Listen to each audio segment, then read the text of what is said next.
On behalf of the Aero Club of New England, I'm David O'Leary. We are thrilled that you could be with us for tonight's annual Crash Course Aviation Safety Seminar, our first in-person event, live in-person event in a couple of years. We will be joined by FAA's New England Regional Administrator in just a couple of minutes. We've got a presentation on accidents and incidents over the past couple of years, over the past year or so with Stephen K. Brown. And we are pleased to be joined tonight once again by Richard McSpadden from AOPA's Air Safety Institute. As we get started with our first in-person crash course event, please join me in welcoming the president of the Aero Club of New England, David Hampson. And when I say the president of the Aero Club, he is, but he's not here tonight. He's actually in Florida. He flew with his family down there and had planned to fly back up to join us tonight, but was unable to because of the tricky weather made it impossible for him to fly up. So he is going to join us virtually in just a second. Also, just want to take a moment to thank the sponsors and the presenters who are here tonight. Many of them have tables here tonight, but some of these folks have been sponsoring the ACON and our crash course event for many, many, many years. So a big round of applause, if you would, for our dozens of sponsors who are here tonight for the same reason that we're all here tonight, and our guest speakers and volunteers too. We all just want to be safer pilots. That's why we're here tonight. That's why we make this event available absolutely free of charge to pilots throughout New England each and every year. So we're thrilled that you're here to join us. So now, David Hampson, who is our president of the Aero Club of New England. Good evening and welcome. I'm David Hampson, president of the Aero Club of New England. The Aero Club of New England is America's first general aviation organization, formally chartered in 1907. We have a rich and long history celebrating all things aviation. We produce and put forth safety seminars like tonight's. We award dozens of scholarships annually for aviation technical training and flight training, and we certainly share the social aspect of flying and aviation with all those who have a passion for flight. Our members consist of active and former military pilots, commercial pilots, and general aviation pilots, as well as many non-pilots who love being around planes and have a passion for aviation. If you're already a member, I thank you. And if you're not a member, I hope you'll consider joining and supporting us. More information about membership can be found on our website, which is www.acone.org.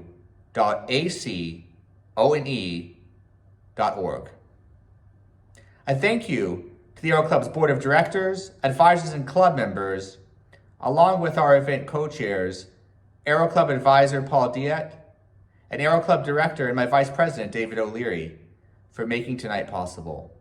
A special thank you also to Georgia Pappas for all the behind-the-scenes organizing for tonight's event. The Crash Course is one of my favorite events, and I'm so disappointed to miss it tonight. But my absence is relevant to what we were learning about, so I want to take just a moment to discuss. I flew my plane, a Cirrus SR-22, down to Fort Lauderdale for business I had down here this week, and had planned to return in time for tonight's seminar.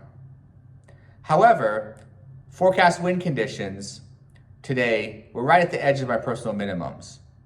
And with a 7.5-hour flight ahead of me, I had no way of knowing whether actual conditions might exceed my personal minimums by the time I arrive. As such, I made the risk management decision to delay my departure until tomorrow, which unfortunately meant I had to miss tonight's event. The general aviation flying that we do entails risk. But what I'm glad to share with you, and what you'll see tonight, is that the risk is largely manageable through the decisions we make and the actions we take as pilots. I'll leave you with one of my favorite aviation truisms. It's much better to be down here, wishing you were up there, than to be up there, wishing you were down here. Enjoy the evening, and happy flying. I'm just curious, how many members of the Aero Club of New England are here tonight? Just put your hand in the air if you're a member. Thank you so much. How many are not members? Go ahead, put your hands up. Yeah. Well, we can change that. There's a membership table just outside the door to the left. And we'll take $10 off your very reasonable membership fee if you join up tonight. It's an incredible group of people. We run the gamut from Nick, who's been doing the announcements all for the last hour or so, who's a Delta captain who flew in this morning. We've got general aviation people like me. We've got military pilots, commercial pilots, and people who just like airplanes and who aren't pilots at all, but just like being around pilots and hearing airplane stories. So please, I hope you'll consider joining up with the Aero Club of New England. The FAA New England Regional Administrator, Colleen D'Alessandro, joins us again this year. She is a native New Englander. She's been with the FAA since 2006, but here in New England as administrator since 2019. Prior to her service here in New England, she spent time at FAA headquarters in Washington, D.C., working as a technical special assistant to the Associate Administrator for Aviation Safety. She is a friend to aviation. She is a friend to the Aero Club of New England, and we are very, very pleased to have her here presenting tonight. Would you please join me in welcoming Administrator D'Alessandro? Thank you so much. Thank you. All right. Well, I'm one of those people that is not a pilot, but definitely a friend of aviation. I've been in aviation my entire career, and I'm very excited to be here today. So thank you to the Aero Club of New England for sponsoring the crash course, and of course for inviting FAA to participate. There's a lot that's been going on in aviation in the safety world lately. Close to home, we recently had several safety incidents that have made the news, from a close call at Boston Logan between a Learjet and a JetBlue flight to a ground collision between two United Airlines flights during gate pushback to a passenger disturbance on a United Airlines flight which landed safely at Logan. So as you all know, aviation safety doesn't happen by accident. We work together across the system to identify opportunities to continue to raise the safety bar. In mid-February, the acting administrator of the FAA, Billy Nolan, announced an FAA safety call to action. He formed a safety review team to examine the U.S. aerospace systems structure, culture, processes, systems, and integration of safety efforts. The initial focus was to convene a safety summit with aviation experts to examine what additional actions the aviation community needs to take to maintain our robust safety bar. That was today. Did anybody listen in to the safety summit? I better see at least a couple hands. Nobody listened? It's shoveling snow. Okay, well, I was able to listen in, and I'd like to provide you with just a few of my takeaways. Each of the speakers and the assembled experts stressed that safety will always come first. The recent uptick in incidents is concerning and not what we've come to expect.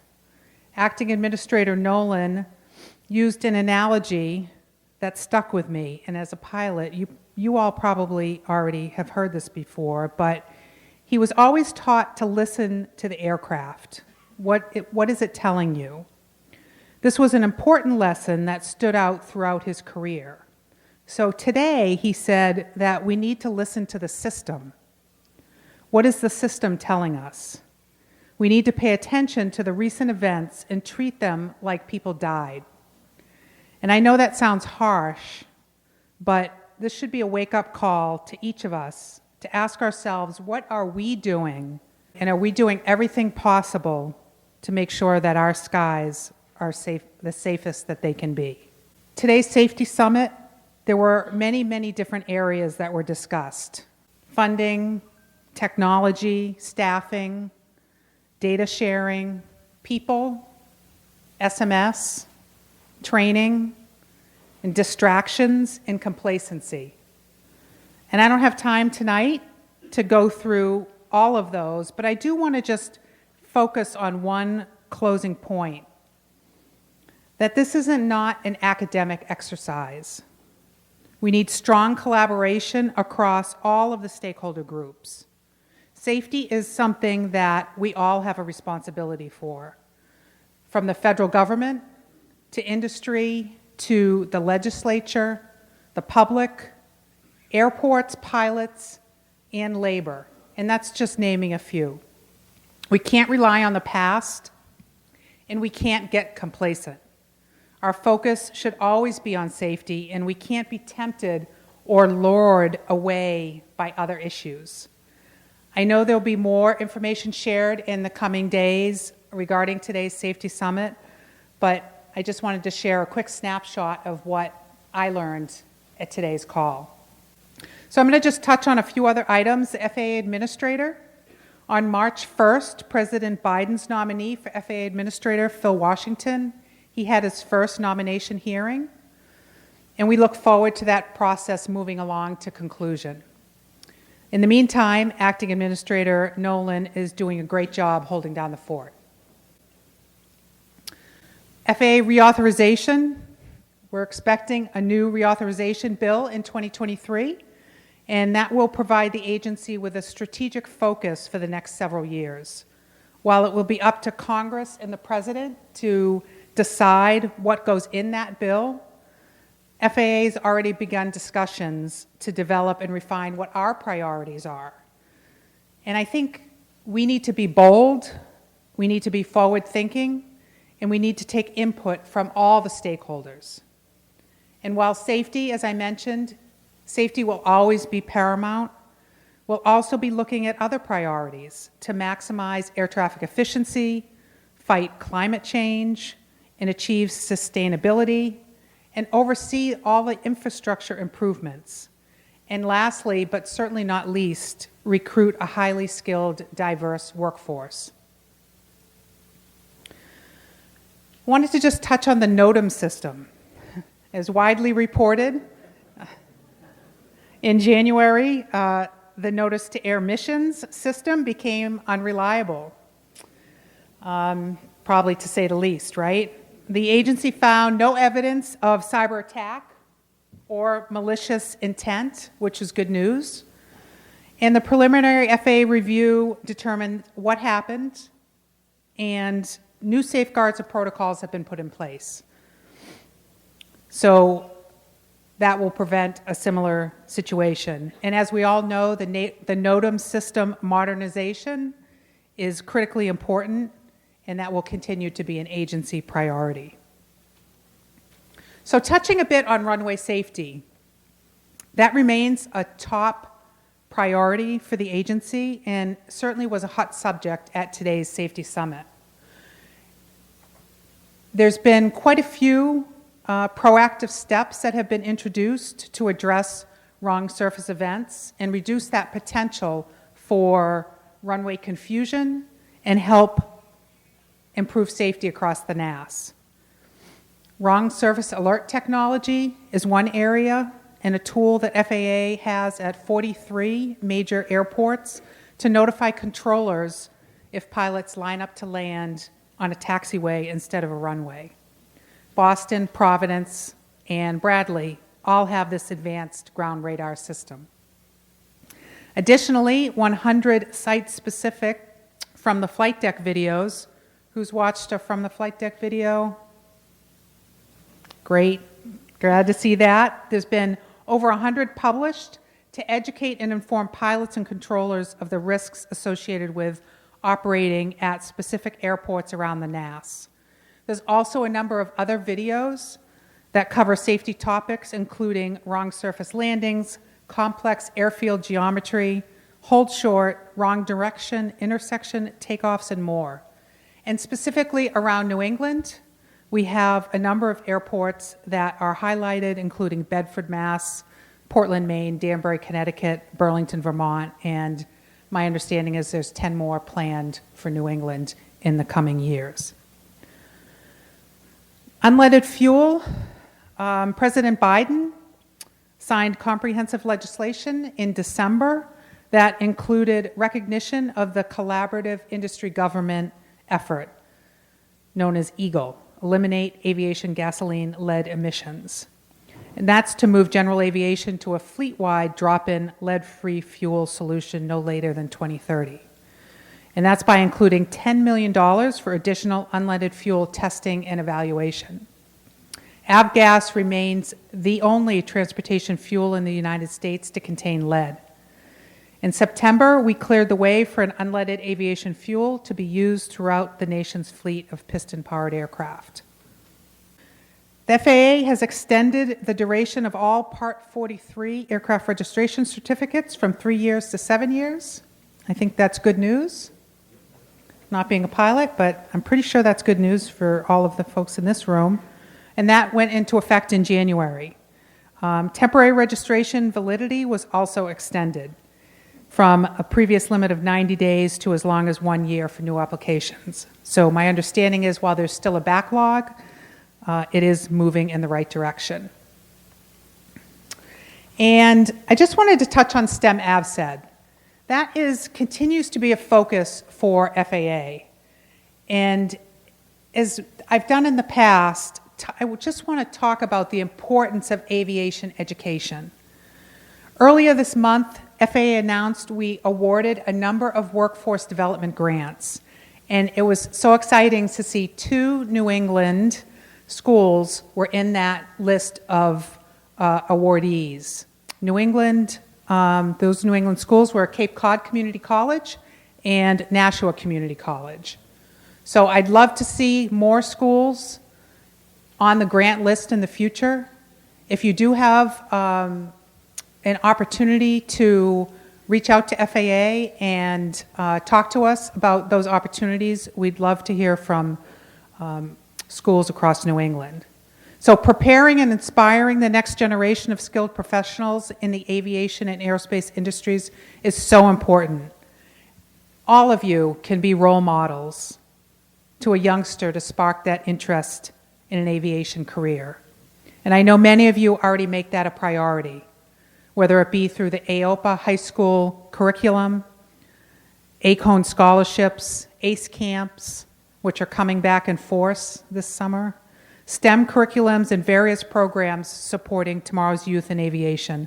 I commend you and I thank you for your efforts. So in closing, in case you haven't heard, FAA is hiring.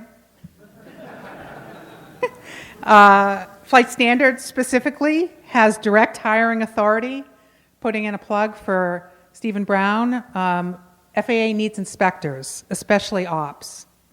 But there's other offices as well that have direct hiring authority with hard-to-fill positions, and many have open positions such as aircraft certification, Glorianne, Airports Division, Office of Security and Hazardous Materials, as well as various air traffic job functions. There's a lot of openings out there. So I'll conclude my remarks by just saying thank you. Thank you for your participation in this event, and thank you for your support of the Fly Neighborly programs. We appreciate that, and the communities below you also appreciate that. So thanks for being here tonight and for making safety your top priority.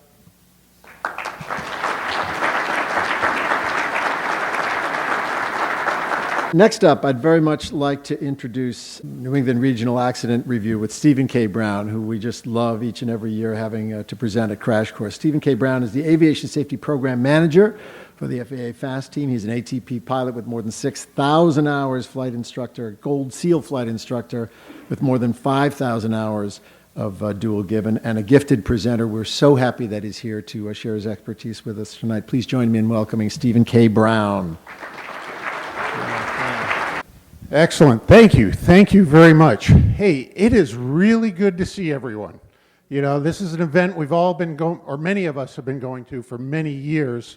And, you know, COVID had a big impact on it in the last few years, and really happy to be out here in front of you. I'm happy to see you, and I'm happy to be seen by you.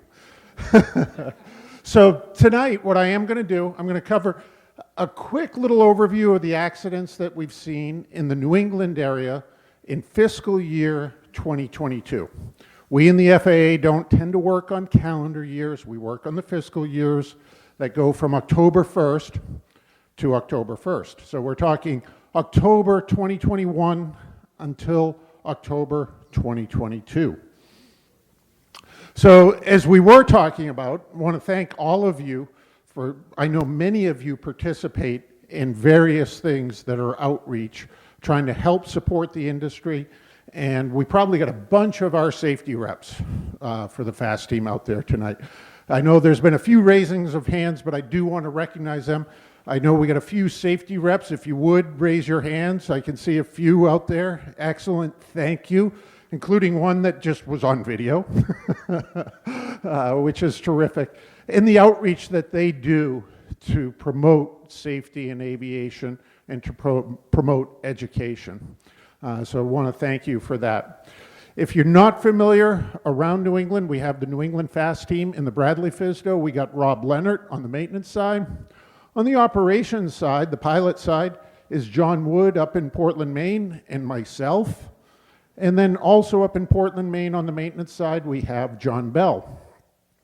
Now, one of the things that I always do ask, and this is what tonight comes through, is the most important thing we have found in safety is being a proficient, knowledgeable pilot. And that's what I want to ask of you, is are you a proficient pilot? Even if you do multiple types of flying. If you're an airline pilot, flying tailwheel, you're going to need a little bit of training in both. Just don't rely upon one or the other.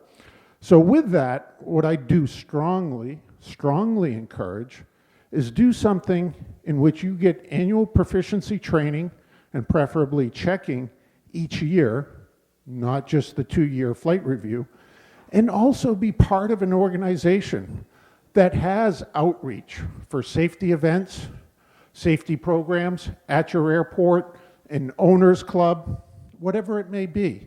Something local where you have the ability to work with someone to be your mentor if you're a newer pilot, and if you're an experienced pilot, to maybe be someone else's mentor.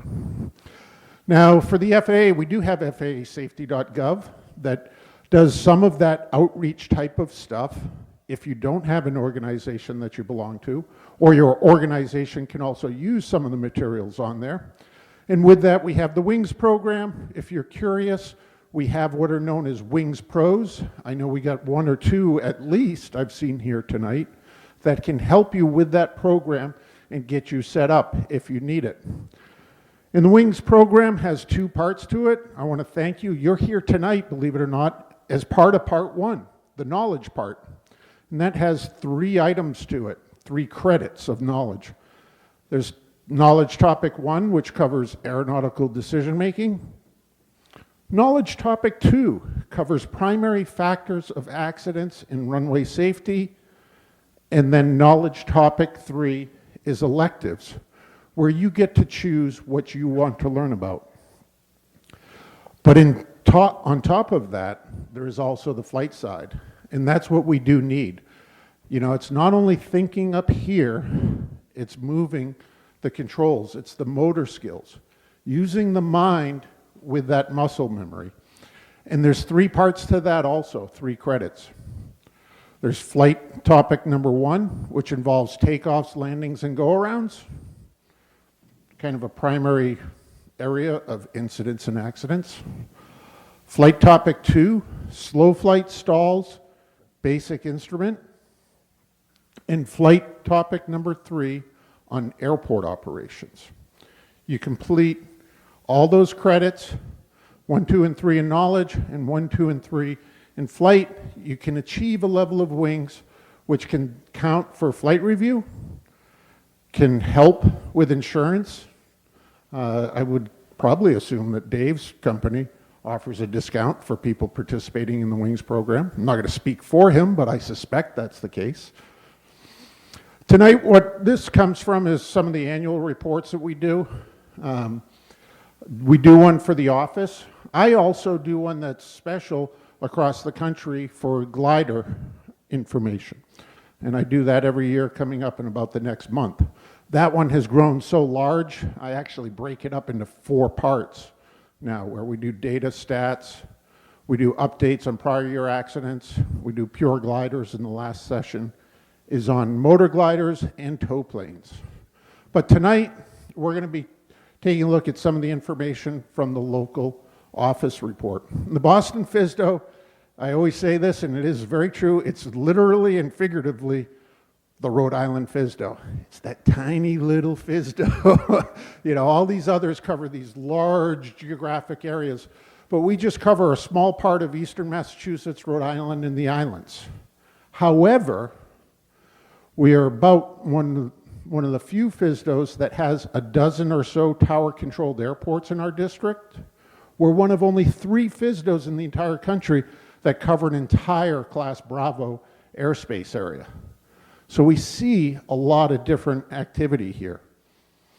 And what we're trying to do is keep your airplane out of the hangar for all the right reasons and keep you out of the hangar tonight. Here's our trend on accidents and the total numbers. Thankfully, our accident rate in general has been going down. Over the last few years, the number of hours being flown by the general aviation fleet has increased, while in general, we've seen a slight downtick in the accidents. In fiscal year 2022, we do see a bit of an uptick with that. If you're curious, by regulation is Part 91, the type of flying almost all of us do, is where all of the accidents happen. This is from NTSB data. You can see over 1,000 of those accidents are Part 91. The next nearest thing is agricultural, down at 54. So, you know, when we look at accident data, what we really are talking about is Part 91 operations. You'll notice Part 121 air carriers don't even show up on this, you know, and that is one of the things that we've done well with in learning how to avoid accidents, what type of systems need to be in place, what type of training, annual checking, AQP programs, all of that. If you are curious, in 2022, these are the states that had the highest number of accidents. Of course, they tend to be the ones that are the sunshine states where flying takes place all year. The top 5 basically trade around each year. You know, it might be number 3 this year, might be number 1 next, might be number 4. In addition to the sunshine states, we have that one snowy state. Alaska gets thrown in there for all the reasons that you would expect. And then all of the other states tend to follow in line. New England, thankfully, because of small geographic area, we don't have very many accidents there. This is fiscal year 2022. Most of our accidents occurred in Massachusetts that year. You can see 9. 5 of those 9 occurred here in the Boston FSDO. The other 4 are covered by the Bradley FSDO. Connecticut had quite a few accidents. Portland FSDO, which covers Maine, New Hampshire, and Vermont, usually has a much higher rate. That particular year, their rate is down. We had 2 fatal accidents. One here in Massachusetts we'll talk about. The other was in New Hampshire. You may remember a cargo aircraft on approach to runway 6 ended up hitting the side of the riverbank in Merrimack, New Hampshire. That was the fatal accident in New Hampshire. If you take a look at where the pilots from New England have accidents, of course, most of it is right here in New England, but we do have accidents in other parts of the country also. Florida shows up this year, New Jersey, Alaska, you know, it's sporadic, but we don't have accidents all the time in our backyard. Most of the time we do, not all the time. And, you know, I say this kind of jokingly, at least there was some variety in the type. And this year, believe it or not much. But last year, it was definitely much more so. For turbine or commercial operation turboprops, we had 1. That was the one up in Bedford, New Hampshire. Small airplanes, we had quite a few. 22 of them were small airplanes here in New England. 8 of those 22 were tailwheel aircraft. Thankfully, I deal with this community. Thankfully, we had a big change there. That went from 6 down to 0. Balloons, we went from 2 down to 0, which is awesome. We didn't have much variety. Kind of what I would call ultralight style aircraft. We did have 1. We'll see that tonight also. And then helicopters, we also had 1 in New England. So this is where instructors and others probably want to start taking notes, but what are kind of the primary things you want to be thinking about, the major issues? This is what we saw in 2022. I'll cover 2023, what we're already seeing at the end. But loss of control, typical. Approach and landing, takeoff and departure. On approach and landing, it's usually just bent metal. It's an insurance claim, low energy state. Takeoff and departure, it's usually bent metal and bent bodies, much higher energy state. Loss of control in IMC conditions, we'll kind of see that. I hate to say, that one tends to be deadly. Maintenance is a continuing issue and can be deadly. I cannot emphasize enough, is check your aircraft over when it comes out of the shop. Very carefully, the expanded pre-flight. You know, we're all human. We're human pilots. We're human maintenance technicians. We can make mistakes. We can forget something. We can be interrupted. We can be fatigued, whatever it may be. 2 sets of eyes are better than 1. You know, and we are having the challenge. Maintenance shops are disappearing. Most of them now are just, you know, single person type maintenance shops where they don't necessarily have as many people working there to double check the work of each other. It is critically important that you do check your aircraft after maintenance has been performed on it, after the annual inspection or other items. Operator error tends to always show up. That's one of our big incident ones. Usually landing gear up is what it is. Airspace incursions are on an uptick in the last year or two. Still trying to figure that one out, but a lot of people like to fly through Class Bravo airspace without talking. Yeah, and we've had a couple VIP TFRs again. You know, that used to be a big issue years ago. Not as bad as it used to be in terms of the number of incursions we have on it. People are recognizing, but it still does happen. And then always an issue, runway excursions, where people exit the runway, usually because of crosswind or pilot skill, proficiency, whatever it may be. Runway incursions, as we've talked about recently at Boston Logan, and you've seen on the news with other airports, but also lining up for the proper runway. Even though we have this terrific magenta line, it seems most people turn it off when they get close to the airport. And we have a lot of people line up for the wrong runways. It happens at places you really wouldn't expect. I mean, it does happen at Logan. You know, we have technology coming in, you know, to help us. We have technology in the aircraft. It's a really big issue right here at Bedford-Hanscom. You know, we have probably some of the largest numbers of people lining up for the wrong runway here. And, you know, there's lots of features. You just, you know, use in ForeFlight, the traffic pattern feature.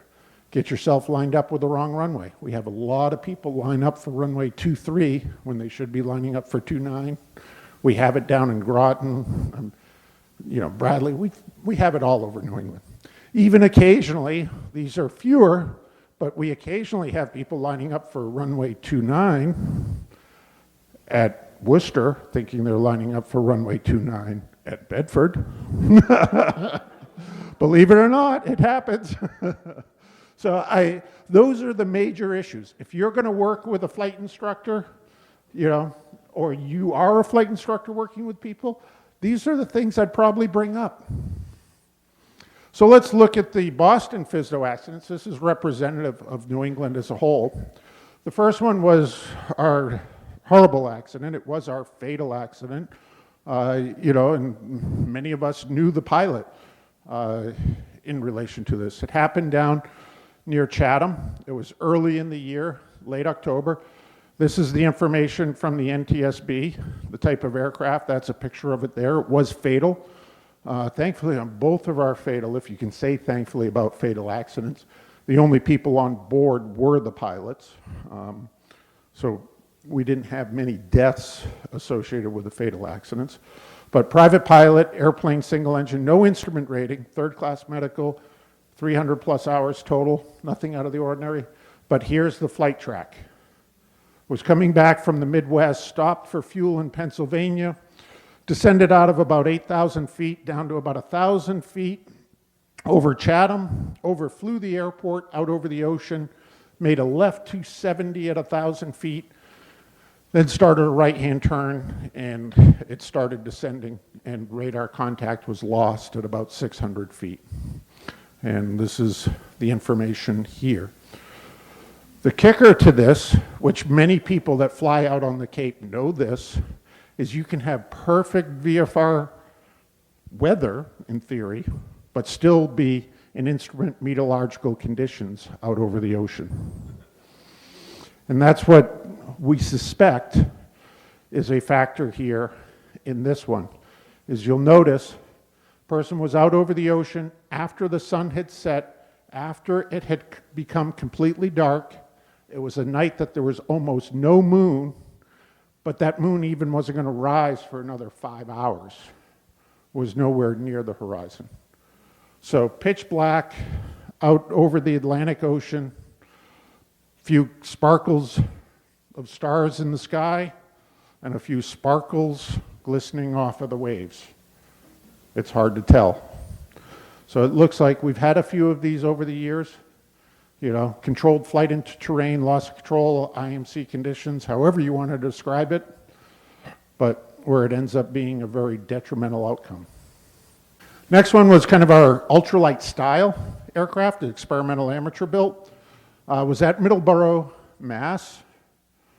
It's an experimental A-plane, if you're curious on the type. This is the same type, just not that particular aircraft. Non-fatal, minor injuries, thankfully. Was a collision during takeoff and landing due to power loss. The pilot, the asterisk means this is FAA data, not NTSB data. Flight review unknown, 650 total, almost all of it in that particular make, very few hours in the past year. A general consentment was the general aircraft condition was marginal. I saw the pictures. The spark plugs were pretty darn rusty.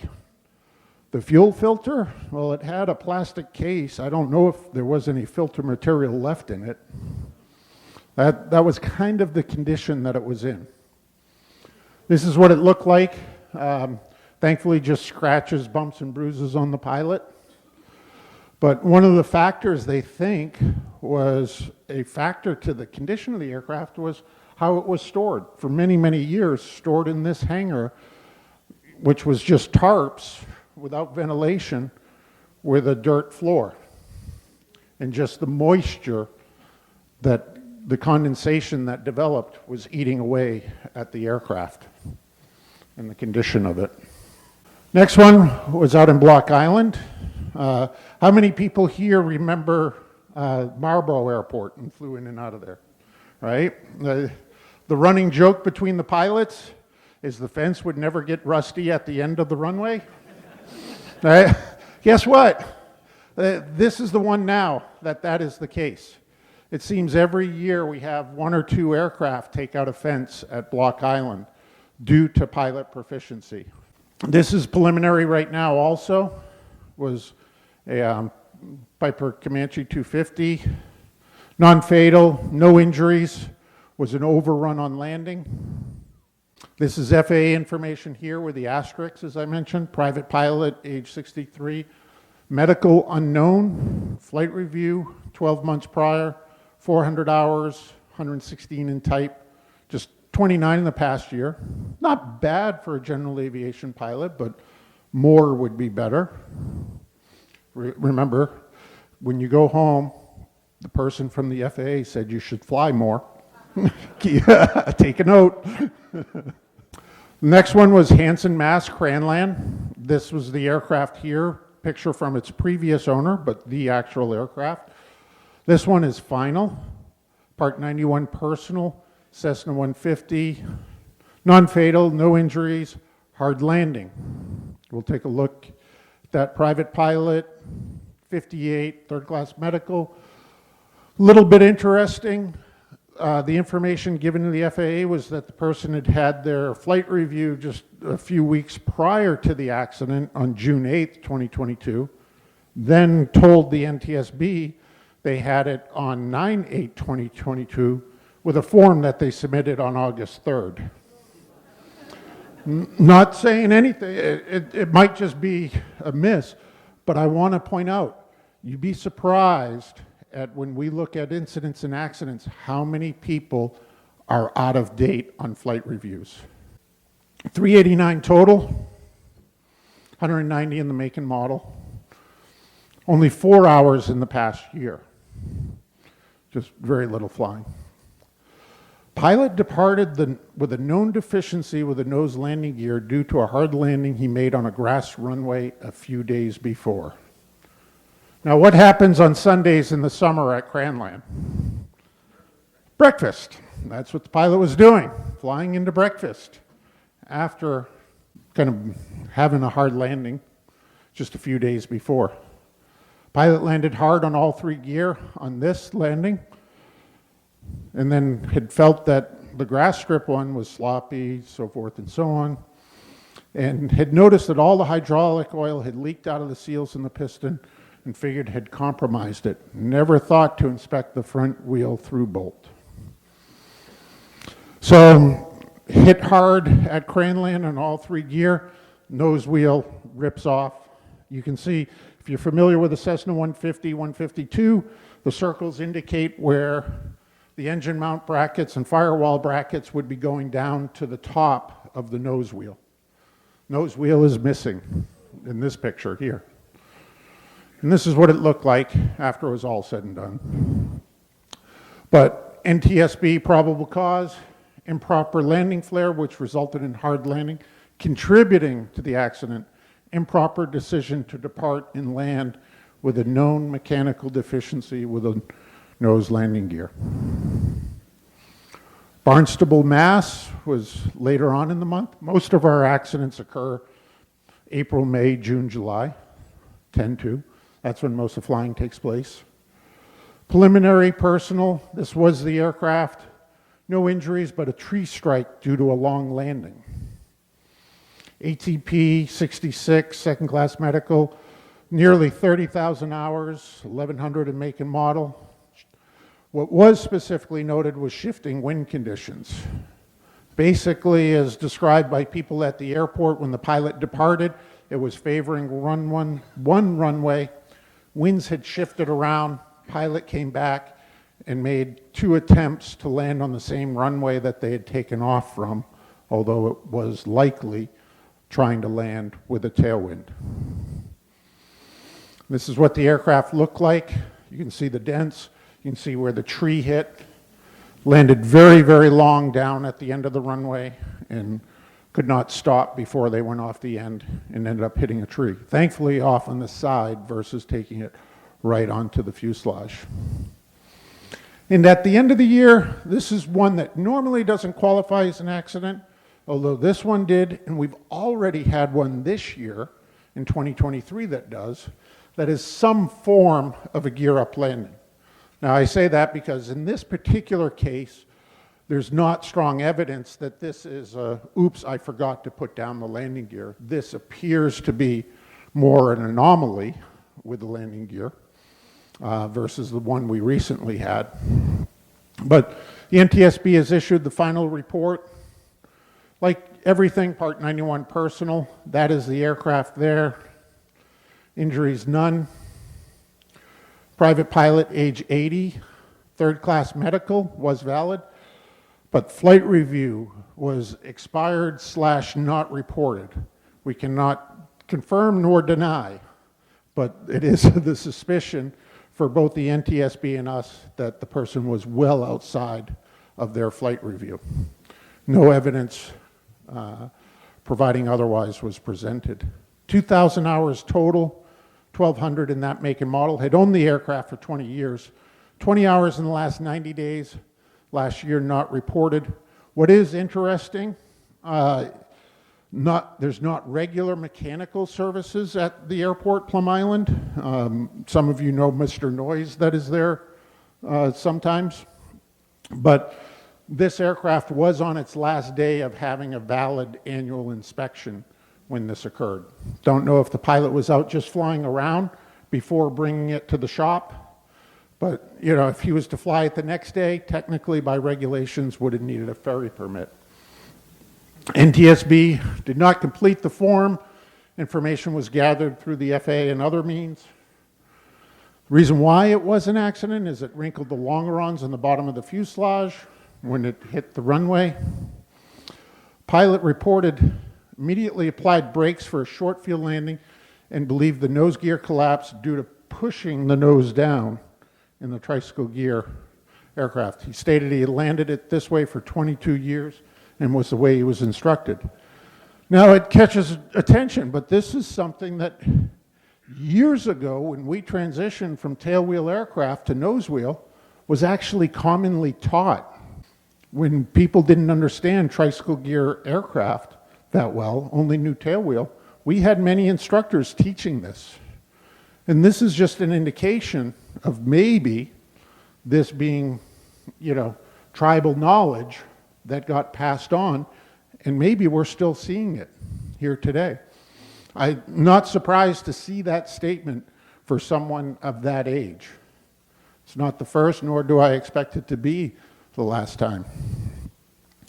Post-accident revealed no anomalies that would have precluded it from operating. You know, put it on jacks, gear up and down, no problems, everything worked fine in relation to it, but other indications. The main gear was down and locked and stayed down and locked during this. This is what it looked like after it came to a stop on the edge of the runway. Here's the markings on the runway. You know, the propeller strikes followed by the nose. You know, it's hard to say in this particular case. It may have been a mechanical anomaly. But the probable cause is pilot's excessive brake while landing, which resulted in the nose collapse. So we say this, those are our 6 accidents, and you've heard this from me before, but safety is more than just not having an accident. Probably for every accident we have, we go out and investigate 4 or 5 incidents where we have people lose control in a crosswind and go off on the side of the runway. Thankfully, minimal damage, if any at all, but we have aircraft that sit out there like that. We have mechanical things like this one, cylinder completely blown off, cylinder head blown off the top of it, the engine. Thankfully, 6-cylinder engine still ran. Yeah, pilot probably was not comfortable, sweating profusely, but did happen. We also have non-accidents, you know, experimental amateur builds doing test run-ups, catches on fire. Non-accidents, as I mentioned, checklist usage is usually the reasoning behind it, but gear up landings, sometimes they can be real expensive too. You know, and this one, the pilot was straightforward honest, fatigue. Worked all day, rushing around, wanted to make sure they were maintaining currency, so forth and so on. And, you know, hopped in the airplane at night and forgot.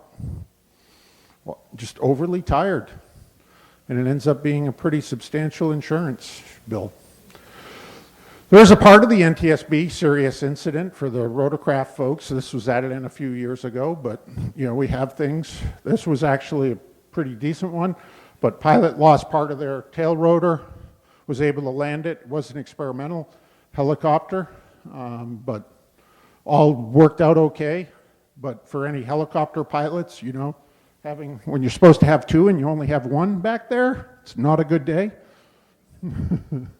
And other non-accidents, you know, sometimes even puzzle the airports is they come out in the morning and say, wow, those tracks weren't there last night. It's true. It does happen. So then it's like, how did that happen? Where did it? And that leads to a bit more investigation on our part. So, you know, it comes down to it. How close were we to having an accident? You know, how do you know you're being really safe? That's where working in an organization will help you. Things like this tonight, you know, being members of AOPA, even doing the fly-out events that happen with Aero Club of New England and talking to other pilots, is you can start to formulate, set your personal minimums, as Dave was talking about. All terrific things to help keep you safe. So 2023, what have we seen so far?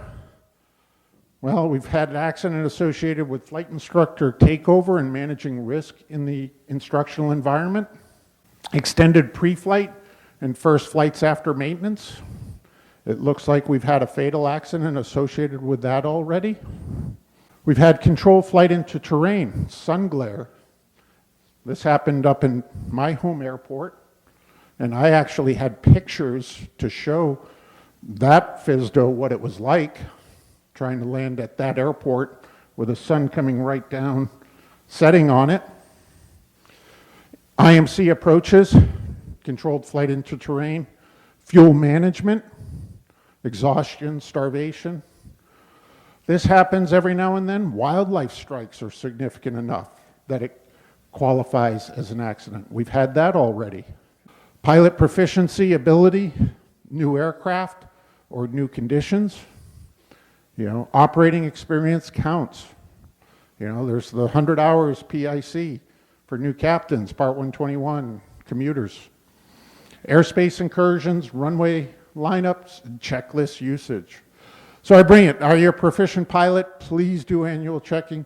Please be part of an organization and go out there and fly. And I just actually got a call from this kid this morning, believe it or not. He just made captain. There's my contact information. Thank you, and have a good night.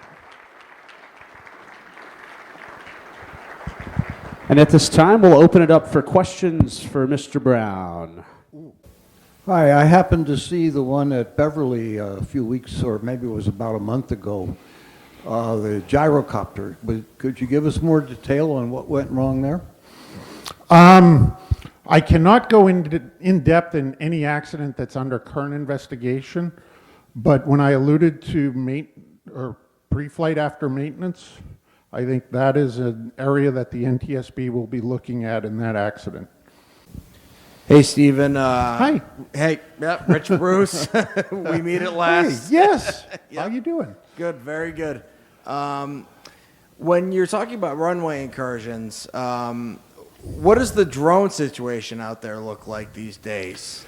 Actually, in my annual report and some of the things I do with the safety reps, I usually do include what we've had for UAS, UAV activity in and around the airports.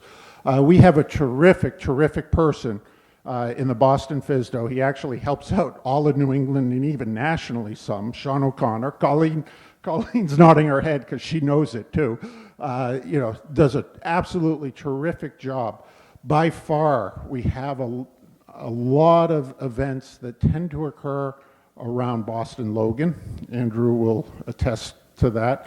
Thankfully, with the way things have developed over the years, with education, we're not having as many with sporting events or things of that nature like Boston Marathon coming up, that sort of thing. Usually it is uneducated individuals with it. You know, they're down along the shoreline or near the JFK library and decide, hey, let me get a picture of the harbor and fly right up into the final approach path to runway 4 left and 4 right or something.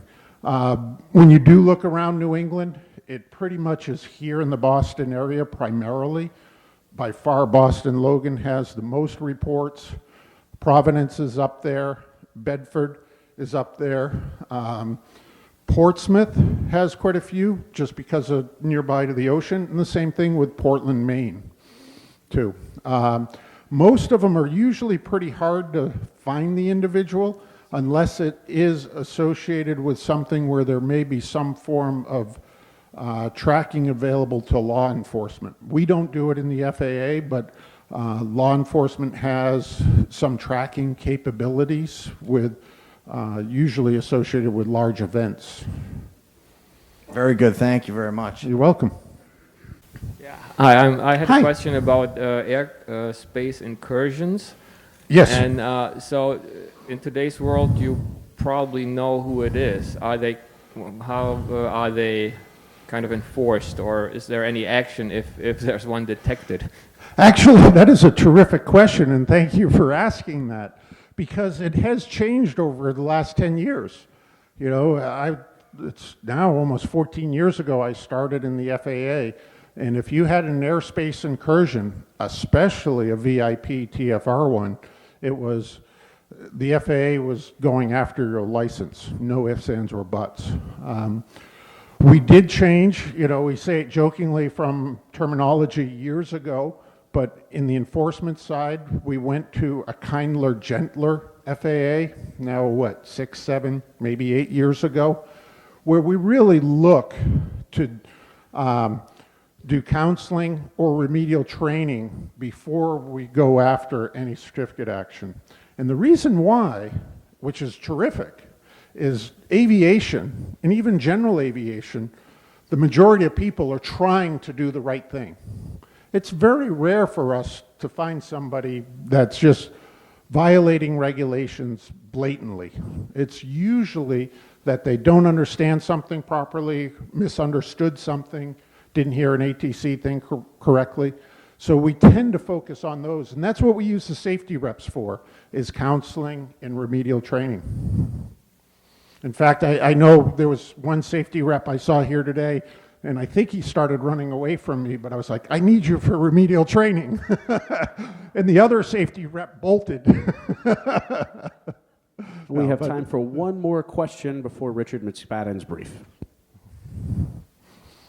Yeah, Steve Robinson. Just one question about unauthorized, well, in the general category you have of near accidents or could have been an accident risk.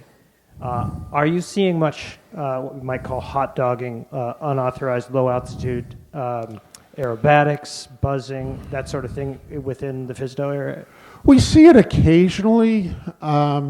Again, because most pilots really are trying to do the right thing, it doesn't happen too often, number one.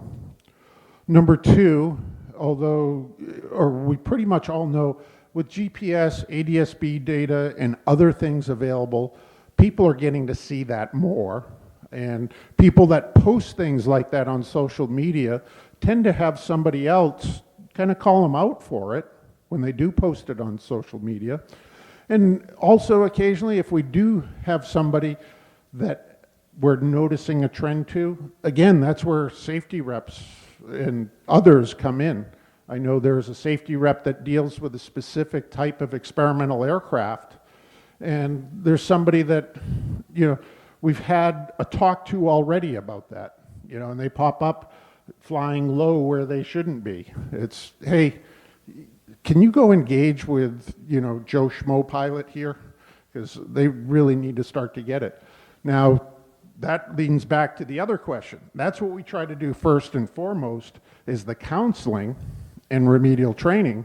But if it continues to be a trend within the FAA, then we're probably not as likely to be as friendly if it continues on and on and on again. We don't see much of it though, and I think that really is because we are lucky. As an industry and as a group of people, we have so many that just try to do the right thing. We always love having Stephen. I think I can back up to his contact information right there. Take your phone out, take a picture of that, or write it down if you want. I'll leave it up there for just a second, but it's always a pleasure to have Stephen presenting with us. Now we would like to welcome our featured speaker, Richard McSpadden, who we are thrilled to have back with us again this year. Richard serves as the Senior Vice President of the Aircraft Owners and Pilots Association Air Safety Institute.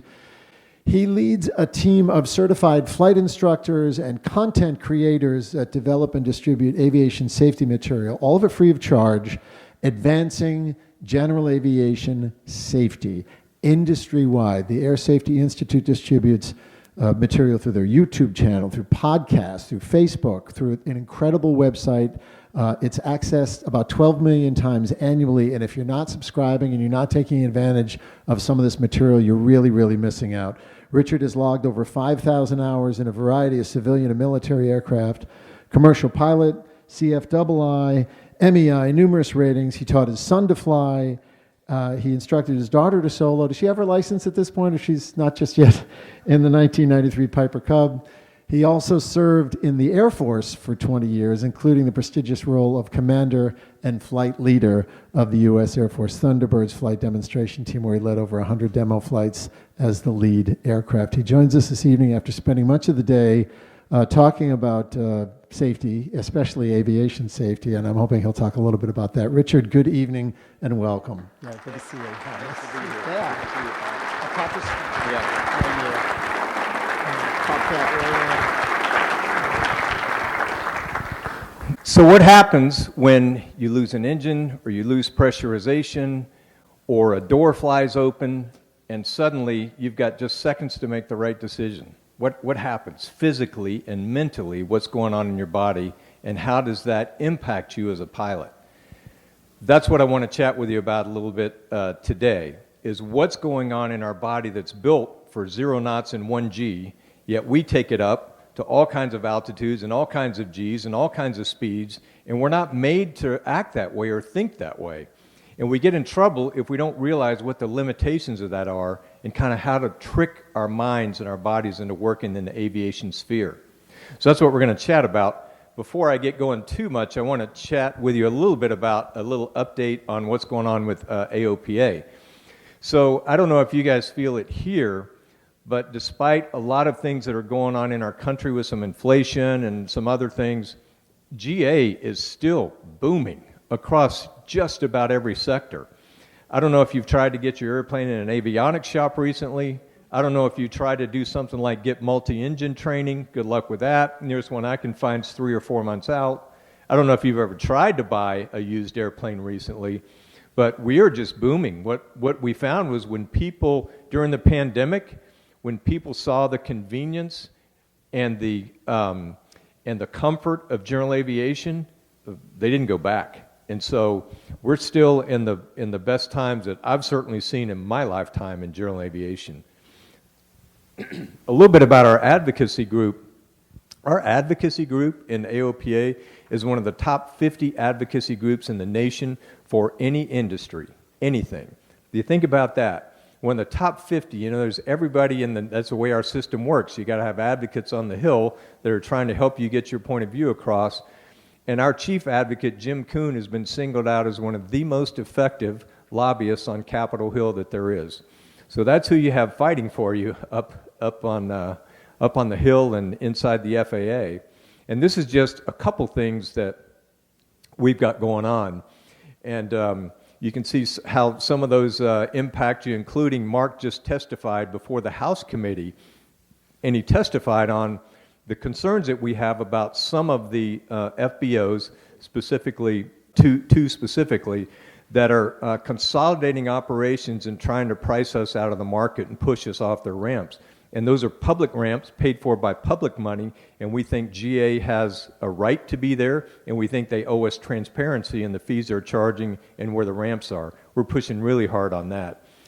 I'm a military member, so I'm not interested, former military guy, so I'm not interested in impacting military readiness, but I also know that military airspace is a problem. It keeps growing even though the number of airplanes and the number of times they're using the airspace keeps dropping. So all we want them to do is just let us know when you're using a MOA. We want to touch on ForeFlight or something similar and see that it's either active or it's not, just like you can with a TFR. And we got their attention when I was up on the Hill with Jim Kuhn, and we briefed them that the military itself spends over $1 million a year flying around their own airspace that's not in use. So, you know, there's a lot of savings here. So you can expect to hear and see more about that. DoD owes us an audit on the airspace they have and what's in use and what's not. And then there's the unleaded fuel issue. I just want to chat a little bit about that. That's so critical to us. I know you've heard about that, and Mark has said, you know, if this, our president, CEO, Mark Baker, has said, if this were easy, we would have solved it a long time ago. What we've learned in this whole process is this 100 low-lead fuel that we all use is pretty magical stuff. It's been very difficult to replicate, but there's some good news on the horizon. George Braley has built a fuel that's been STC'd for just about every piston engine out there. Oh, I forgot. Oh, I got them right here. So I've got some gifts to send out. Here's the first trivia question. How many different types of piston engines do you think there are in the general aviation fleet? Somebody holler out an answer. 500?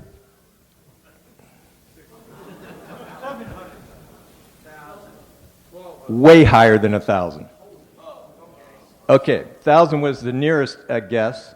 So I have an ASI hat for you.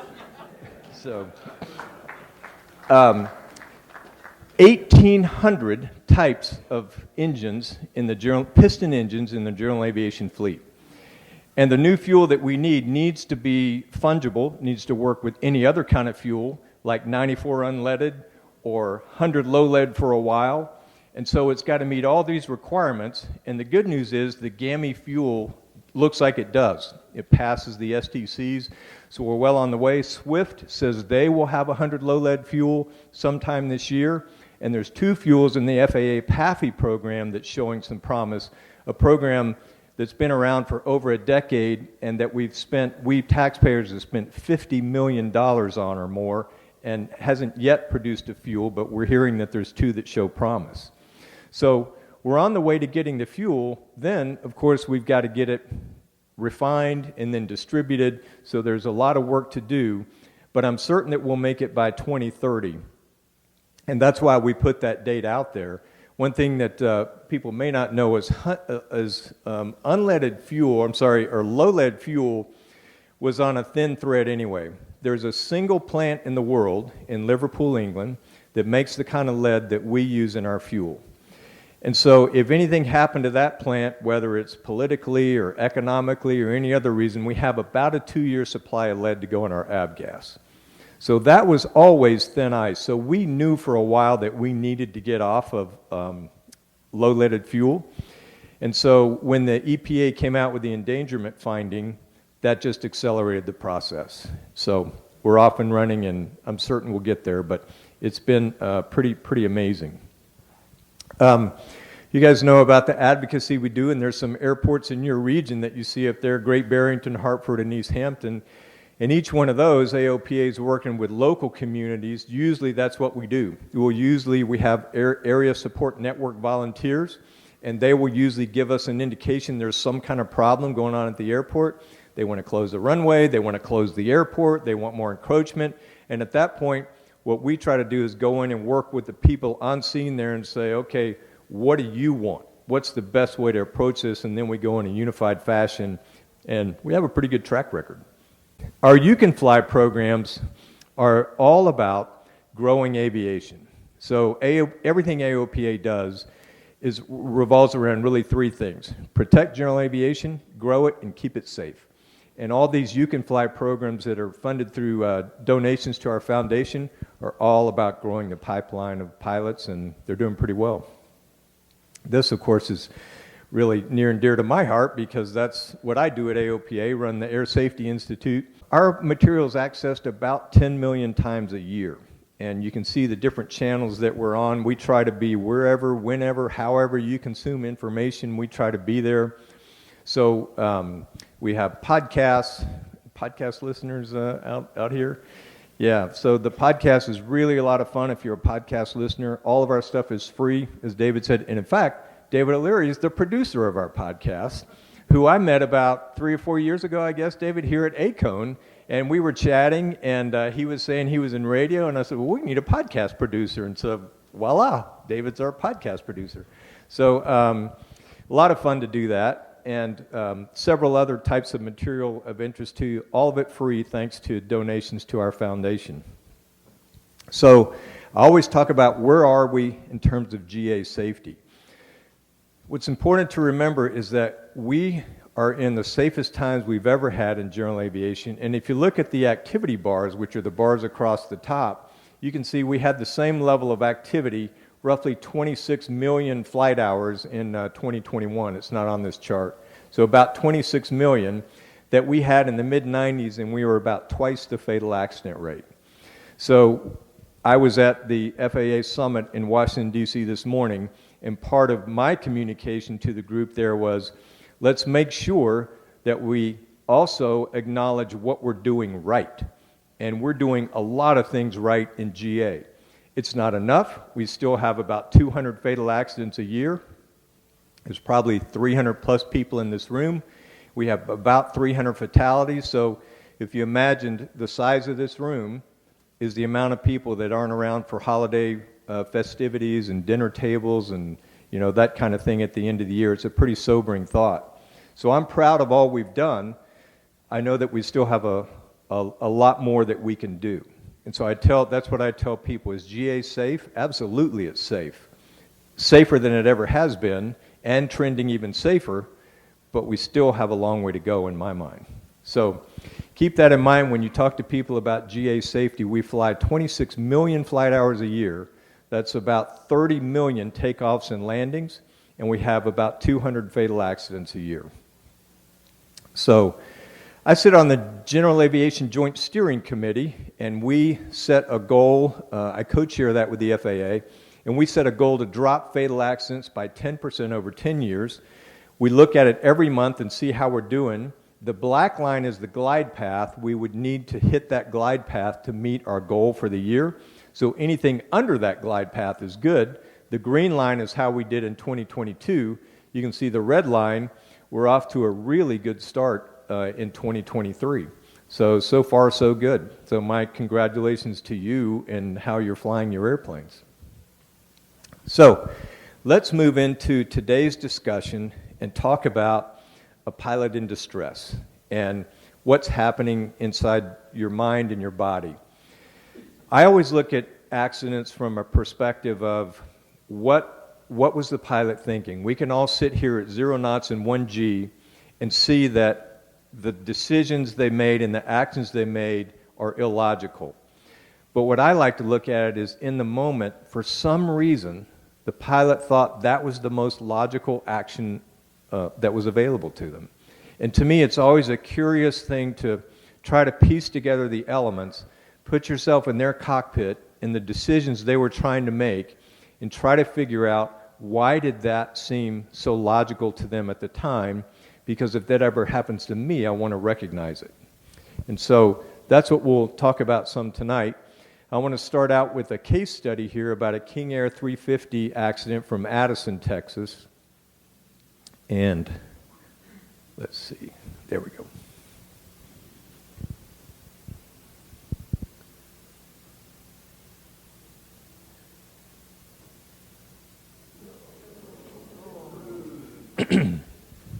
So here's the thing. How many multi-engine pilots do we have out here?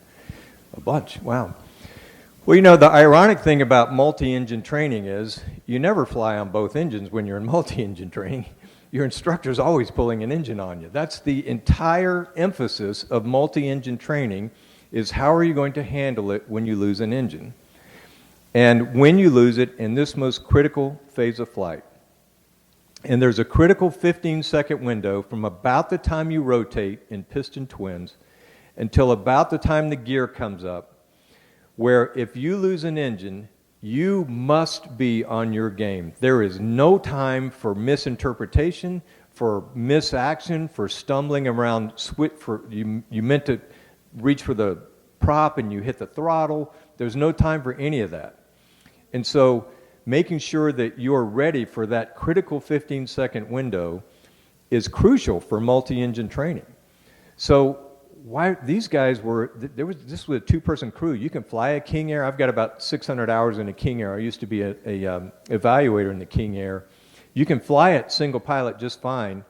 And the thing is, a King Air on one engine, even heavyweight, especially a King Air 350, flies just fine on single engine. It's a very well-performing engine. Some light twins, piston twins, don't fly so well on one engine. A King Air flies really well on one engine. So what happened? How could it be that an experienced crew, a two-person crew, had this misaction when they took off? And that's pretty much what happened. So we have some clues. We know they had a left engine failure on takeoff. We know that they had a hurried departure. They were in a hurry. We know that they didn't do a pre-takeoff briefing. I will tell you that every time when I'm flying a twin, especially a light piston twin, before I take off, I take 15 seconds to go, if I lose an engine, here's what I'm going to do. Right? I'm going to identify, verify, and act, and I touch the levers that I'm going to touch in the order that I'm going to touch them. And what I'm doing is something psychologists call priming. I'm priming my brain and my muscle actions, but just as importantly, I'm priming myself emotionally for the fact that this could happen. And I'm trying to get over that startle factor before I take off. It looks like these guys didn't have the opportunity to do that. They were in a hurry. They didn't really do a checklist, so we're pretty sure they didn't do that piece of it. They lose the left engine on takeoff, and the pilot steps on the wrong rudder, is what the NTSB thinks happens. Now, imagine this. You're sitting in the airplane. You're taking off. You're at full power. They were heavyweight. And about the time you rotate, suddenly you get a big yaw to the left. Wouldn't your instinct be to push the right rudder and get the nose back? But why did instinct not take over? Why did training not take over? And why did that pilot do the exact opposite thing in that critical 15-second window that he needed to do? If he pushes right rudder, this is a non-issue. We're not talking about it. This thing doesn't make any kind of news. Engine failure on takeoff. Happened to me on a rainy night in Manila in the Philippines. Pretty heavyweight in a King Air 250. Engine failure on takeoff. You do the right actions, the King Air flies through it just fine. It's a non-issue. Figure out what went wrong with the engine. So that's what we're going to talk about. So let's think about what's going on. So first of all, you have this kind of startle factor whenever something happens that you're not expecting. And the body physically reacts to that. So what happens is your blood pressure increases, your heart rate increases, your breathing pace increases, and you have shorter breaths, and your eyes dilate, your pupils dilate. All of that happens. There's nothing you can do about it. That is physically what's going to happen to you when you get startled by something. So now the question is, well, how do we manage that to make sure that it doesn't overcome us? Because if you go back to put yourself in the cockpit of that King Air, what happens is your body is now optimized for physical reaction, right? Just at the time when you need it, your body's draining things from your brain because it's a zero-sum game. There's only so much energy contained in this physical apparatus. And it pushes it to your physical reaction because that's sort of how we developed. And that the body thinks you're either going to fight something or you're going to run from it. You're scared. So everything's going to go to make you stronger, physically stronger. But at the same time, you're not going to be smarter. So just at the time when you need to be your most logical, the body's made that more difficult for you. And now you're sitting in a cockpit, and you can't run, and you can't fight.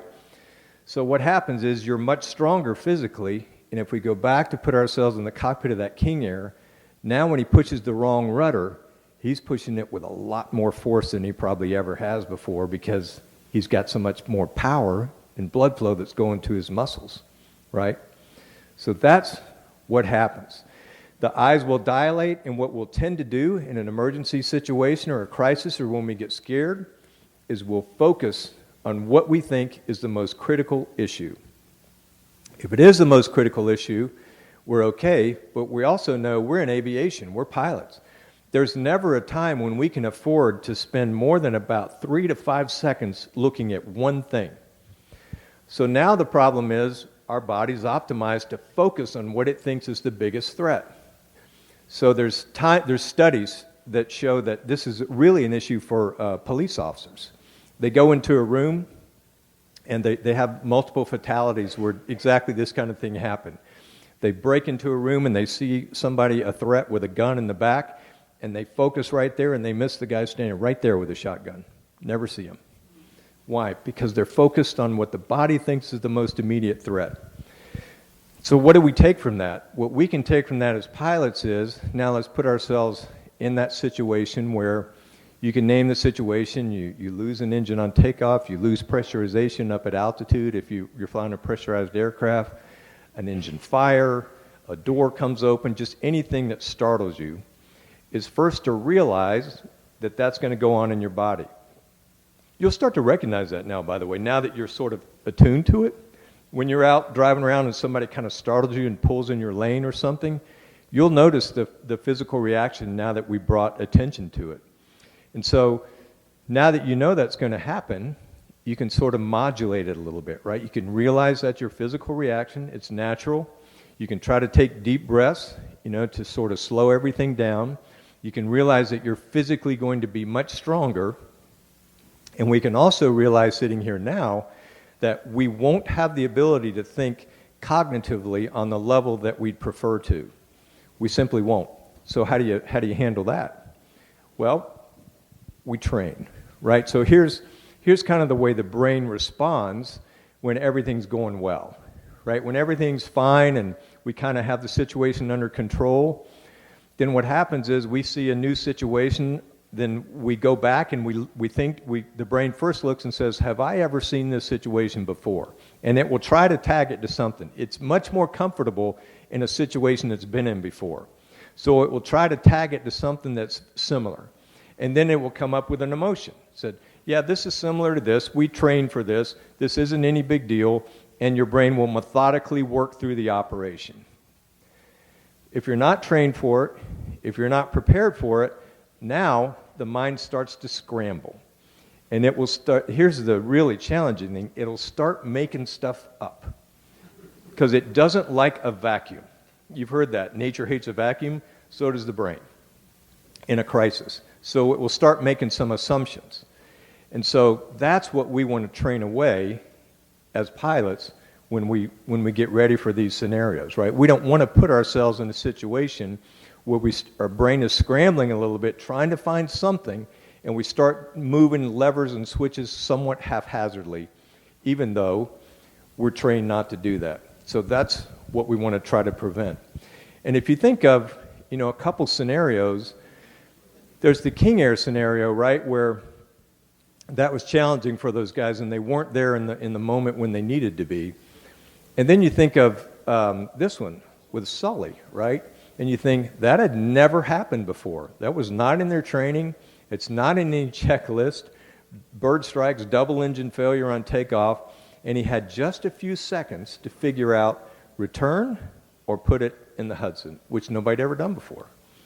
And through his training, he had sort of methodically prepared himself, not for this, because he couldn't prepare for this scenario, but he had methodically prepared himself how to deal with a crisis and an emergency.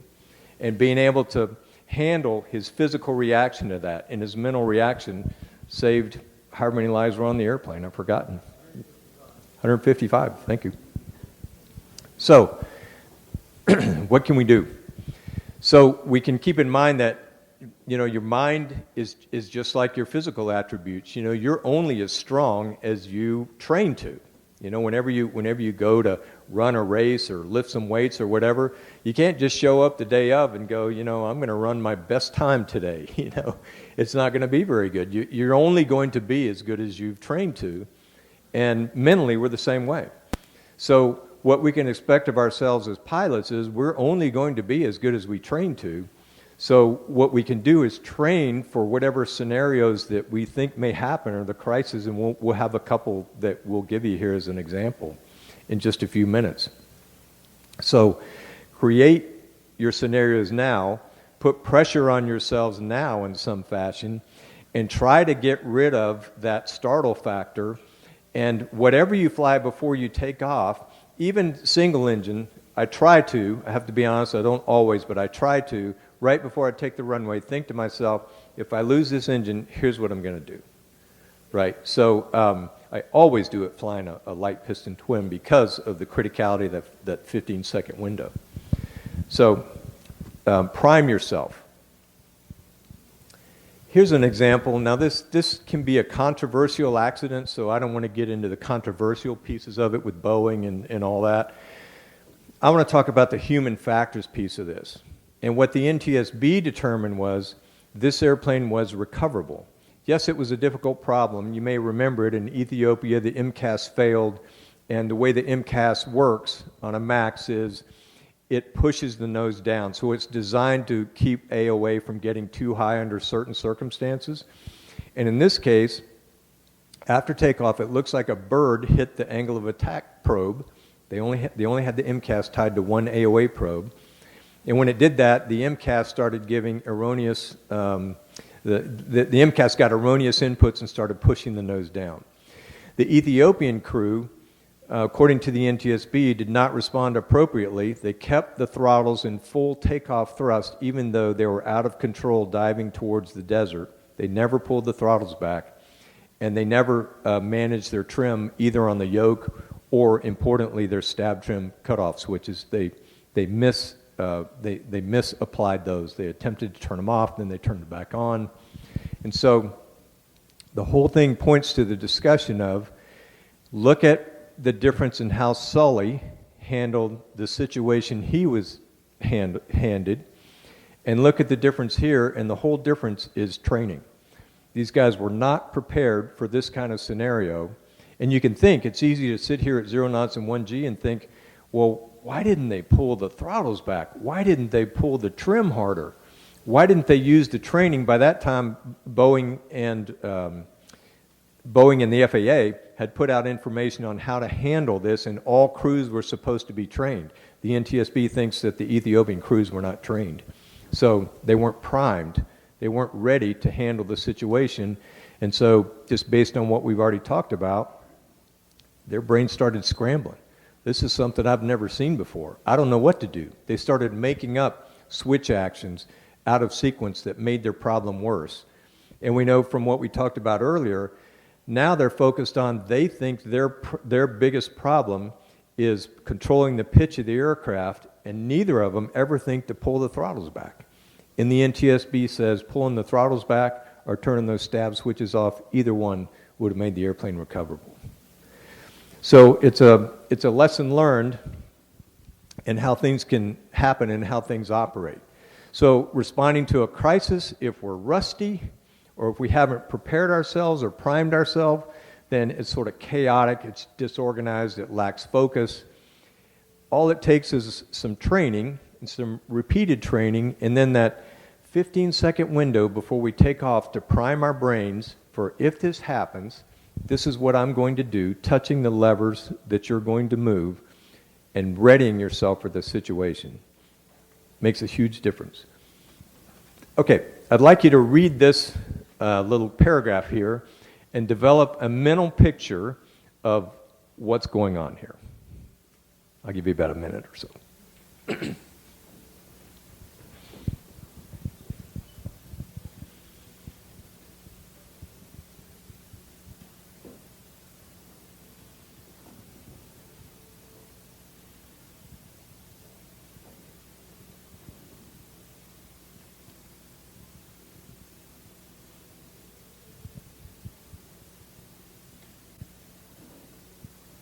Okay, anybody got any idea what's going on here?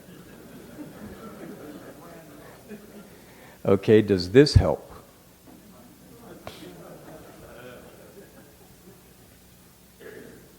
So study that for just a minute.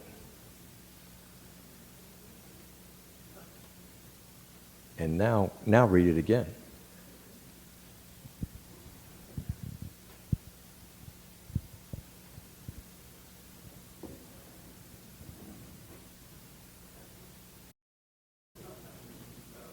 Little better understanding of what's going on. What we just did is an exercise in context, and context matters.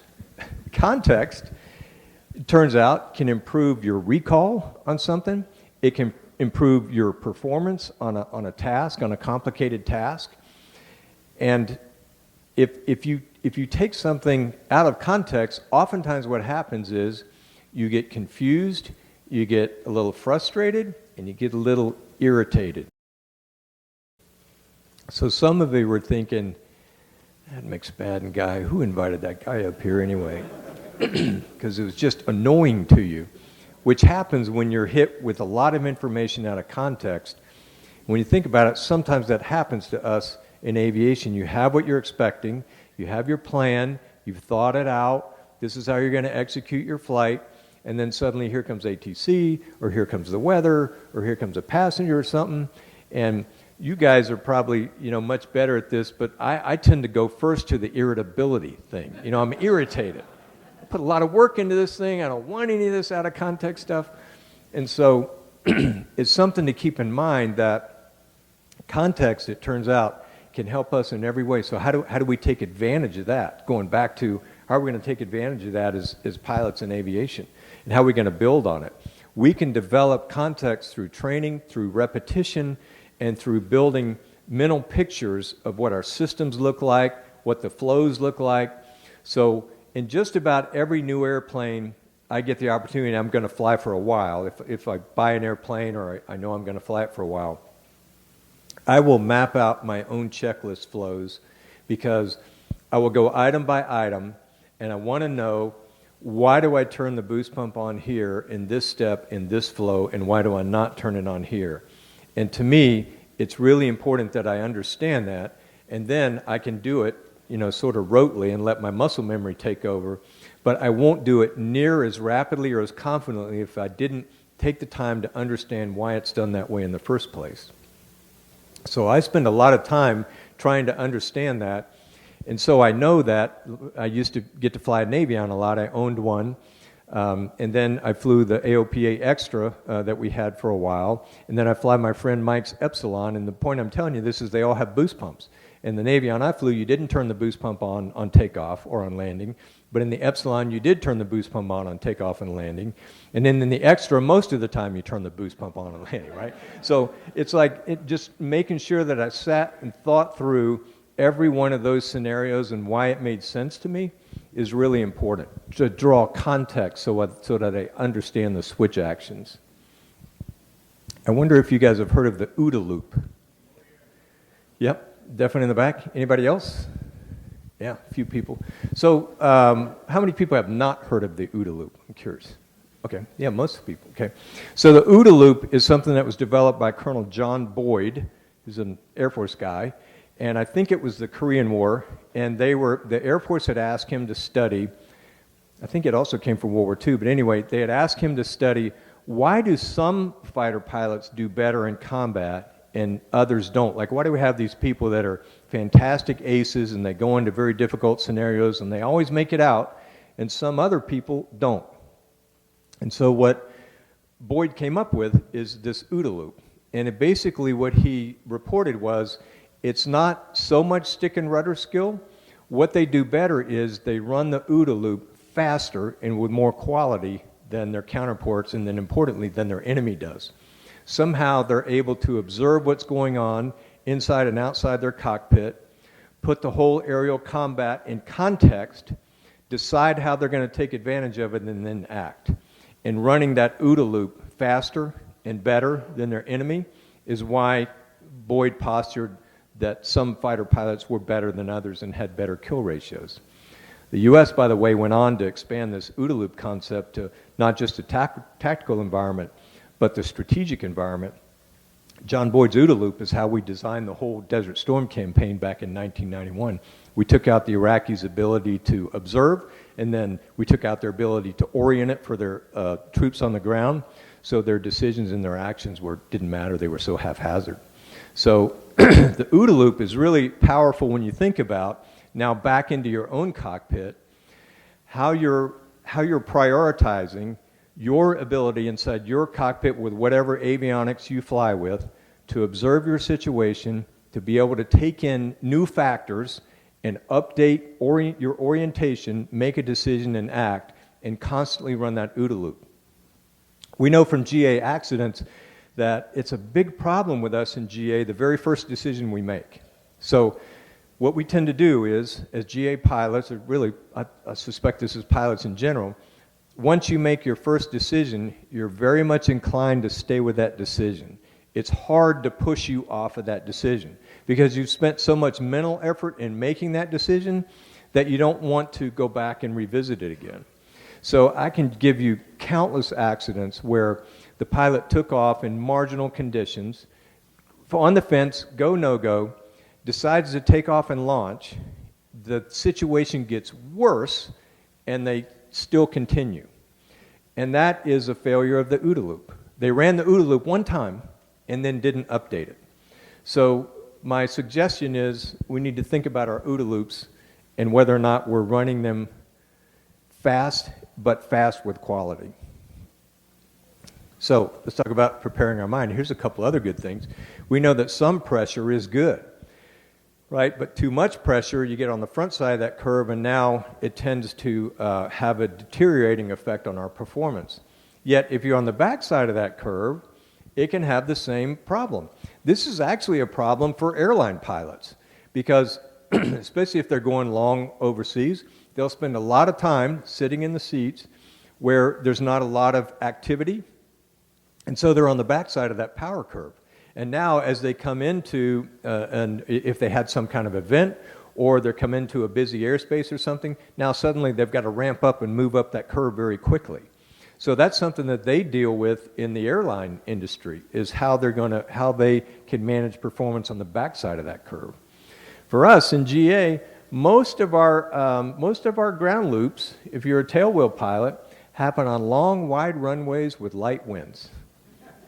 And I posture that that's because we're over there on the backside of that performance curve, thinking, the winds aren't too bad, I should be just fine here, right?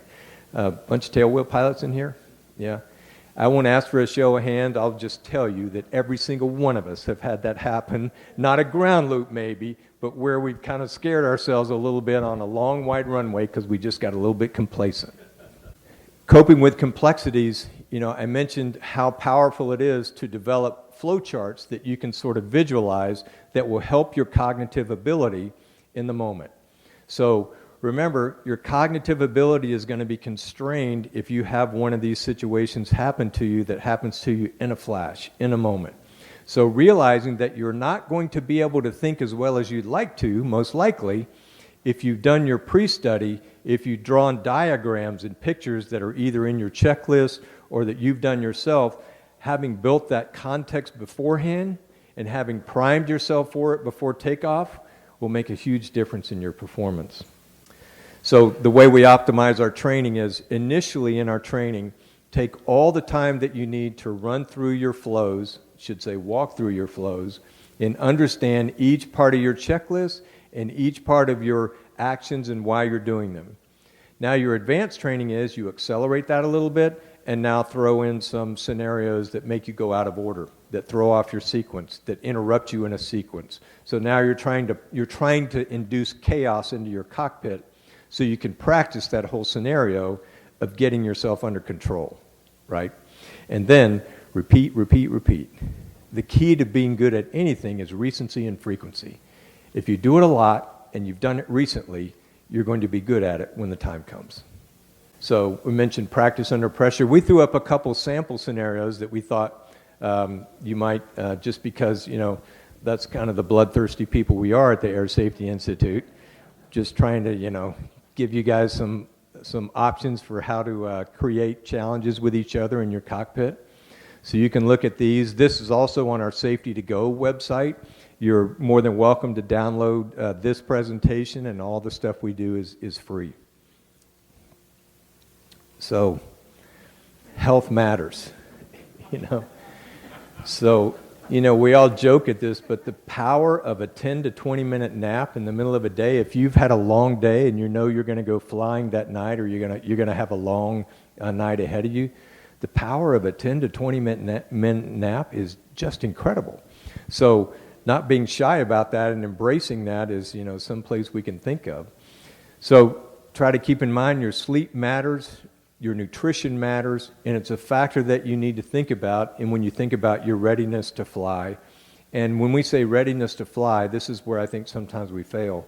It's not readiness just to fly, it's readiness to handle an emergency. To me, you have to be ready for that every time you fly.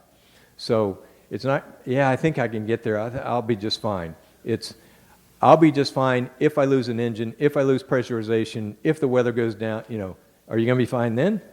Because that's the way it needs to be on every flight. I'm so happy to see the FAA embrace mental health concerns and take a new posture. Now, they're working, right? They got some things to work through. They're never as fast as we want them to be, but they are taking a different posture. They've hired some new mental health psychologists on board the FAA. Dr. Susan Northrup has been a fantastic air surgeon for us. She gets it. She's a pilot herself, flies a Warbird. So they're taking a different posture. My big message for that is that if you have a mental health issue that you're struggling through, seek treatment, however you do it, because sometimes we're in the worst of the situation where people feel like they can't seek treatment because they're afraid something's going to happen to their ticket or the livelihood. And so the bottom line is, however you have to do it, seek the treatment for it, because there is such a thing as not only mental health that sort of adds up to your performance, it definitely will impact your performance, but there's also something called mental fatigue. If you've had a long day and you've had to make a lot of decisions, a lot of business owners have this issue, and now you're going to fly home or something, there is something called decision fatigue, where your body will just be reluctantly to open that weather up again and take one more look and make one more decision. It'll tend to spring load to an easy decision. It doesn't want to have to work anymore. It's tired. Be very careful about that. It's so insidious. I wish there were signs, that we could, like little yellow lights would flash on our peripheral vision that said, decision fatigue, mental fatigue. Here's some tips and takeaways. So if something happens to you reaction-wise, realize this is how your body's going to react. And so try to take deep breaths if you can, and just accept that that's your physical and mental reaction.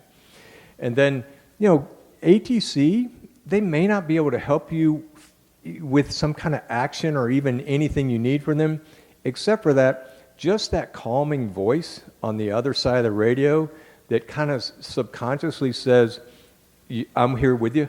You're going to be okay. I'm here with you. Can have a tremendous impact. If you listen to our There I Was podcast, so many times that comes up over and over again, where they were so happy to have somebody on the other side of the radio. And then there's a lot of good research that says no matter what happens, stay positive. Stay positive about the potential for your outcome. And people that can keep a positive attitude have a much better performance in crisis scenarios than people who tend to start getting down on themselves. You're probably going to make mistakes. Maybe the whole situation was caused by a mistake that you made. Forget about it, right? Keep a positive attitude and don't be too hard on yourself and move on. And then to prevent it, I think we talked about this a lot, and that is just training and over and over again, good depth of your training, and then priming yourself before you take off for likely scenarios that you may encounter. And then keeping yourself physically and mentally fit, because it's hard, it's insidious. We don't think it makes a difference, but it makes a huge difference in our performance as pilots. So there's just some thoughts and ideas on how things work when things are in a crisis. I think this is a Wings program as well. So with that, I'll thank you for your time, and thanks for having me at ACON again.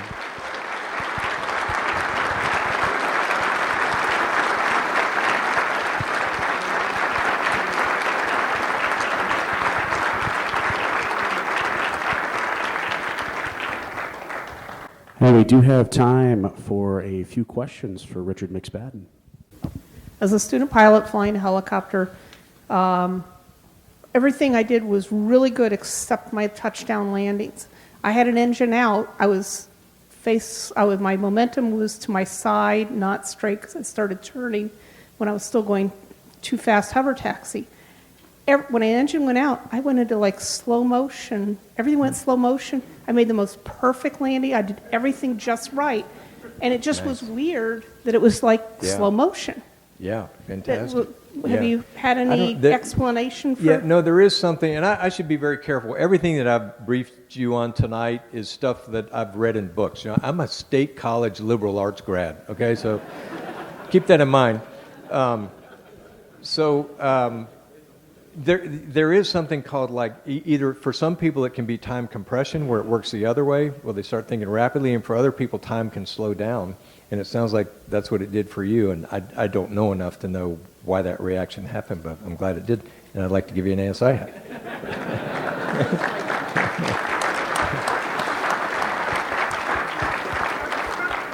Dr. we know how those who had an inch now handled it. It's a good way to think about it. Statistically, I'm glad it doesn't work out that way because we'd never be able to get insurance. And by the way, I hear that sometimes, people will say with the gear up thing, there's people who have and people who will. False. Stop that rumor, okay? Just stop it. One, we don't want the underwriters to hear that. And it's just not true, and it's a defeatist attitude, right?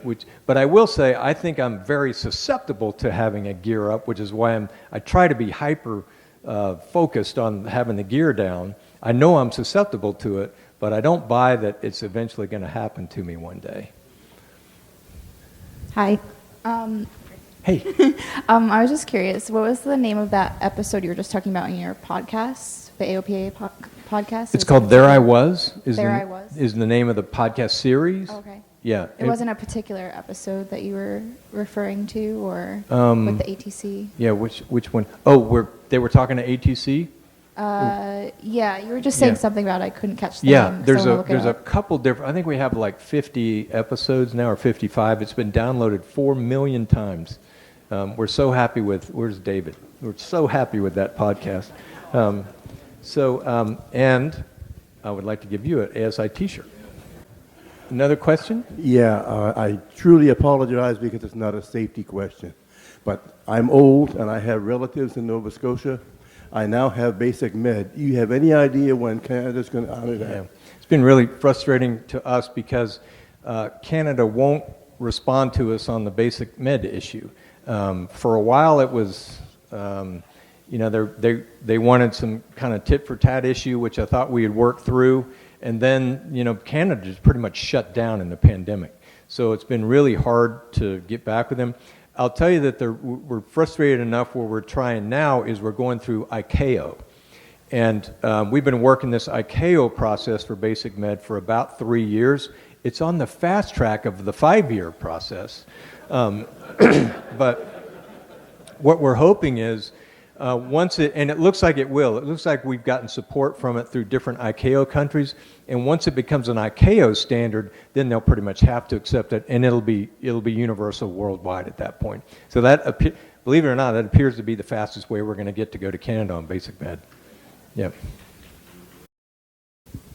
What happened to the Canadian data on the VFR charts? Oh yeah, the FAA decided to take that down, to not offer that on the VFR charts. It's something that first of all, we were frustrated because they didn't consult industry on that. They just decided on their own to do it.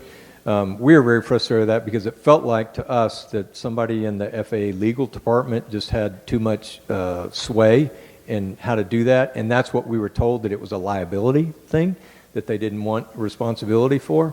So we pushed back on that. Now, what we did get help with is initially, you may know this, they were going to take, there's 3 reasons why an private airfield is listed on a chart. One is for an emergency use.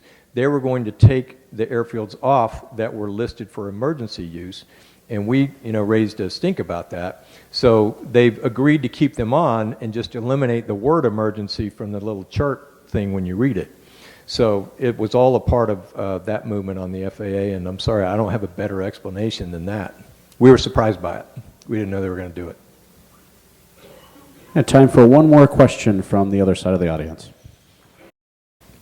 Yeah, I was just wondering, Chris Hirsch, ASA's focus on extending AQP training outside of 121 and 135 to Part 91 because you listed advanced, but more kind of a better style of true AQP training. Yeah, I don't know a whole lot about the extent of that AQP training, so I can't comment on it too much. So I think scenario-based training is good. There's some pieces of that AQP where they want to start adding different speeds that you have to abide by and that they want you to think about. And we have enough problems with getting people just to watch their stall speed, right? So I don't think that's the answer. And I also think we have to be very careful. Like a lot of times people that come from the Part 121 world and the military world, like I did, when they come into GA, they think the answer is to make GA like Part 121 or like Part military. And it's not, because it would strangle us, you know. We're just a different entity. So to me, the trick is to cherry pick the things from those two worlds that'll work for us in the environment that we fly in. So, yeah, can I give you a t-shirt? All right. Okay. Thank you so much, Gary. Thank you again for having me back. You do such a great job. Nice work. Thank you. I really enjoy the hell out of my work with Air Safety Foundation, and Richard said it exactly right. I think we met 4 years ago in the back of the room, and I was a big consumer of the podcast and the air safety videos that they put up on YouTube. It's really, really good stuff, and I hope you will take advantage of it. So thanks again to Richard. Thanks to all our presenters tonight. Big thank you to Administrator D'Alessandro and from the FAA, and Stephen K. Brown, who does such a great job for us.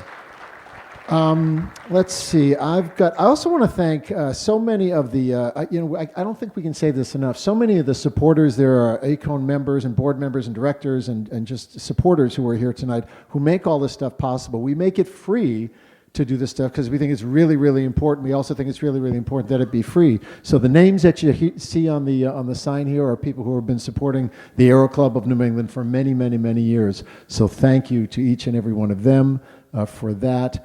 I'll make one more plug for membership out front, and Charlie Burris, who's at the membership table, you'll save $10 if you join tonight, $35.